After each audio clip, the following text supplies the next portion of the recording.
మహబూబాబాద్ జిల్లా చిన్నగూడూరులో ఇసుక ర్యాంపు వ్యవహారం మరోసారి చర్చనీయాంశంగా మారింది. ఇసుక ర్యాంపు ఓనర్తో ఓ ఇన్స్పెక్టర్ డీల్ కుదిరించుకున్నట్లు ఆరోపణలు వస్తున్నాయి. ఈ నేపథ్యంలో ఇద్దరి మధ్య ₹1,00,000 ఒప్పందం కుదిరినట్లుగా తెలుస్తోంది. ఇదిలా ఉండగా గతంలో కూడా ఇసుక ట్రాక్టర్ల వద్ద డబ్బులు తీసుకుంటున్నట్లు స్థానికులు చర్చించుకుంటున్నారు. వాస్తవాలను ప్రజలకు తెలియచేయడానికి వచ్చిన బాధితులను పోలీసులు బలవంతంగా వాహనంలో ఎక్కించి తీసుకెళ్లారని ఆరోపిస్తున్నారు. దీంతో చిన్నగూడూరులో ఉద్రిక్తత నెలకొంది. గోడ కుదిరి మీరు తెలుసు అమ్మతో అయ్యాను నీ కొడుకు నేను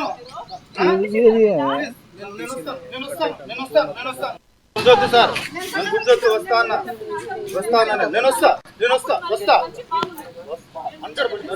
వస్తా వస్తా ప్లీజ్ వస్తా సార్ వస్తా వస్తా కొంచెం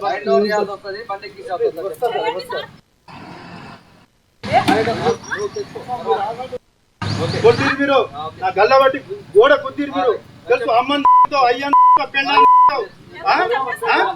నీ కొడుకు నేను గుంజొద్దు సార్ గుంజొద్దు